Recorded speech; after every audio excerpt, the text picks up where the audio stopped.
The Seahawks and Mariners have one big thing in common. I wanted to see if you guys could guess what it is before I get to it. One big thing these two teams have in common. Now, where the fan base is for these two teams is at right now, I'm guessing a lot of my answers I'm going to see here on the Mac and Jax text line are going to be very negative. People are very angry. People very upset. One team, more so than the other. But still both. And I understand. I really do. And I'm right there with you guys. However, and I'm not saying this to try to bring a salve, to try to tell you anything about patience, to try to tell you anything, about not being angry. That's not what I'm saying. But this is my answer to this question. Both teams are good. They're just struggling to get from good to great. And that's like the toughest leap to make in sports, whether it be in baseball, whether it be in football, whether it be college football. You see teams in college football all the time win 7, 8, 9 games, whatever, compete for a conference title. But, great teams like where the Huskies are right now, 12-0. Yeah. It's so rare to see that. Yep. And that to me is always the toughest leap. And so how do you get from there? Or how do you get from where you are to where you want to be? So we're starting Seahawks, then we'll go Mariners. Yeah, we're starting next. Seahawks and then Mariners. To me, everybody kind of looks at the quarterback position as the quickest fix to becoming a great team. I don't know if that would put the Seahawks completely over the top if you did go out and get an improvement at quarterback over Geno Smith. Now, we don't know what route they're going to go after this season, whether it be draft, whether it be re-signing Geno, whether it be trading for somebody, who knows. I don't think that would be the move that moves the needle the most. I think they need still a ton of help on the defensive line. You have seen them get remedies here and there, but nothing in terms of a long-term fix on the defensive line. And that is a spot where they've kind of struggled for the majority of Pete Carroll's tenure in filling that. I'm glad you mentioned the trenches, Yeah. and I'll throw it back to you to continue where with the that games are won and conversation. lost, I feel like when you're like a teacher with a class and you're like, yes, all great answers, everyone's doing amazing. I am loving the answers that you guys are sending in because they're so creative and so right. You guys are 1,000% right. Mac and Jack's text line is 866-979-3776. Now, our answer to this was both teams are good but struggling to get to great, and we define good as, were you winning? Were you close to being in the playoffs? Were you, right outside of a group of competitive teams? I think the Seahawks are a good team. Right now they have a winning record. Right now they are not out of the playoffs. Right now they expect to be contenders. I'm counting that as being a good team. Last year they were in the playoffs. They have, over the last 13 years, been in the playoffs far more often than not. So they're a good team in my mind. The Mariners did not make the playoffs, but they were just out of it. At one point, they were leading the AL West. They were a good team. They were not a great team. They were not a great team. They were missing pieces to get there. Some answers on the Mac and Jack's text line, both teams having an identity crisis. 425 says both teams with zero production on offense.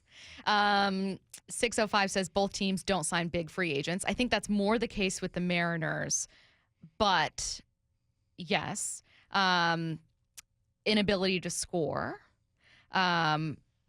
Both teams need to be more balanced. Both teams have underperforming offenses. All great answers. I love all of these. You guys are knocking it out of the park. Curtis, let's go back to the trenches, though, because I completely agree with you on that one. When you want to get from good to great, sometimes it starts with really, really boring things. And no offense to all my offensive and defensive linemen out there, but I don't know how many people outside of like an Aaron Donald are buying like your starting center's jersey. However, as we've seen with the Philadelphia Eagles, as we've seen, honestly, with the Kansas City Chiefs and the improvement that they made with their offensive line, whether it's drafting Humphreys, whether it's signing free agents, offensive line is a huge part of that. Yes. And defensive line is a huge part of that. They, I don't think, have drafted a Pro Bowler on the defensive line. Frank Clark became one, but not with them. Right. On the offensive line, they have had Pro Bowl alternates.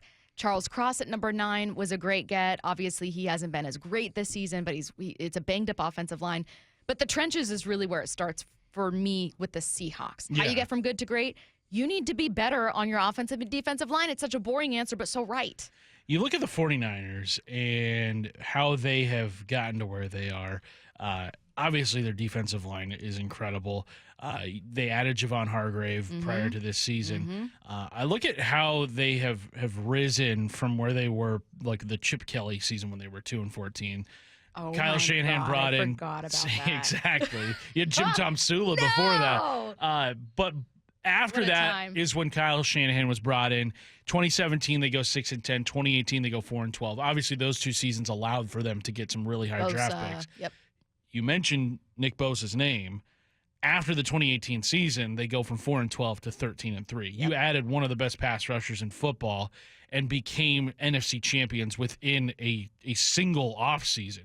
You had a 9-game improvement. Now, I'm not saying Nick Bosa was entirely why they flipped the switch and became one of the best teams in the NFC over that time, but man, adding that level of talent to your defensive line and making your roster a much more well-rounded, much more it has taken the 49ers to a level that the Seahawks are hoping to emulate, but they just have not been able to find that guy on their defensive line. And I get that Pete Carroll likes to have depth and he likes to have his rotations on the defensive line, but boy, they are missing that guy that can change a game in the trenches. The 206, Niners, Eagles. Oh gosh, they had someone else, but they texted in again. I lost it. Niners, Eagles, a couple other teams. I'll build from trenches out. You are so right. I absolutely agree with you. Yeah, I'd love to see the Seahawks build from the trenches out. Like, what? DK Metcalf has drops this year that you'd like him to not have. Mm-hmm. But what does? And again, I think that they should draft a quarterback in this class